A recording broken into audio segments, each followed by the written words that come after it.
जय हिंद दोस्तों, बहुत बहुत स्वागत है आपका हमारी इस इन्फॉर्मेटिव वीडियो के अंदर। बिल्कुल सही थंबनेल आपने देखा है। 5,000 रुपए बचाना चाहते हैं तो बिल्कुल सही वीडियो पर आए हैं। आपको पता होगा 1/4/2024 से लेकर के 31/3/2025 पूरे साल के अंदर आप कमाई करते हैं। साल खत्म होने के बाद आपको सरकार को बताना होता है कि मेरी इतनी इनकम हुई है और मेरा इतना टैक्स बनता है। एक्स्ट्रा टैक्स बनता है तो आप पे कर दें। आपका ज्यादा टीडीएस या टीसीएस कट गया है तो आप उसको रिफंड भी ले सकते हैं। लेकिन दोस्तों एक ड्यू डेट होती है, आपको हर एक टाइम समय सीमा के अंदर करना होता है। तो आपने भी फाइनेंशियल ईयर 24-25 असेसमेंट ईयर 25-26 की अभी तक आईटीआर नहीं भरी है तो आईटीआर फाइलिंग स्टार्ट हो चुकी है। अगर आप ड्यू डेट से पहले आईटीआर नहीं भरते हैं तो काफी सारे नुकसान आपने को देखने को मिलते हैं, जिसके अंदर एक बड़ा नुकसान है 5,000 रुपए की पेनल्टी। आपको पता होगा अप्रैल और मई का महीना तो सरकार ने वैसे ही निकाल दिया और जून और जुलाई 31 जुलाई 2025 आपकी आईटीआर फाइल करने की लास्ट तारीख थी। लेकिन 2 महीने तक जब सरकार ने आईटीआर को स्टार्ट ही नहीं किया तो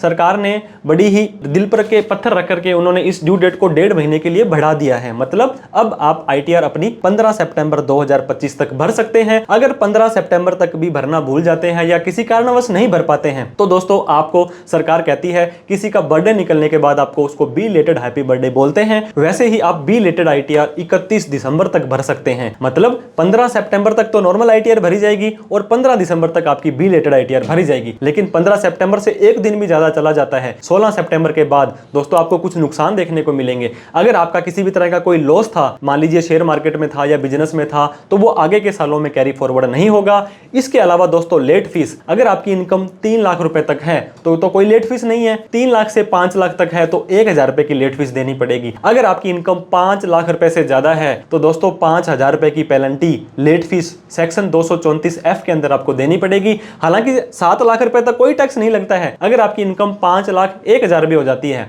तो दोस्तों आपको एक भी रुपए टैक्स नहीं देना है, क्योंकि 7 लाख रुपए तक आपकी इनकम टैक्स फ्री है। लेकिन 5,000 रुपए की पेनल्टी आपको सरकार को देनी पड़ जाएगी, क्योंकि आपकी इनकम 5 लाख से ज्यादा है और आप अपनी आईटीआर 15 सितंबर के बाद भर रहे हैं। इसके अलावा कोई रिफंड आना था तो वो लेट आएगा, रिफंड पे इंटरेस्ट लेट आएगा, आप ओल्ड टैक्स रिजीम में नहीं जा पाएंगे। तो कहने का मतलब आप फाइनेंशियल ईयर 24-25 असेसमेंट ईयर 25-26 की जो आईटीआर है 15 सितंबर 2025 से पहले भर दें। एआईएस, टीआईएस और 26एस को जरूर चेक कर लें, इसके बाद भरेंगे। 5 लाख से ऊपर इनकम होने पर 5,000 की पेनल्टी देने के बाद ही आप आईटीआर भर पाएंगे। आईटीआर से रिलेटेड किसी भी तरह की कोई प्रोफेशनल हेल्प आपको चाहिए हो बिल्कुल रीजनेबल चार्जेस पर, तो आप हमारे दिए गए नंबर पर कॉल, मैसेज, व्हाट्सएप कर सकते हैं। वीडियो अच्छी लगी हो तो लाइक करें। इस वीडियो को उन सभी लोगों में शेयर कर दें जो इनकम कमाते हैं और आईटीआर भरते हैं। उन्हें आईटीआर की जो रिवाइज ड्यू डेट थी वो 15 सितंबर नहीं पता है और 15 सितंबर के बाद भरते हैं तो 5,000 रुपए की पेनल्टी देनी पड़ेगी, ये भी उनको नहीं पता था। Thank you so much for watching this video. जय हिंद, जय भारत।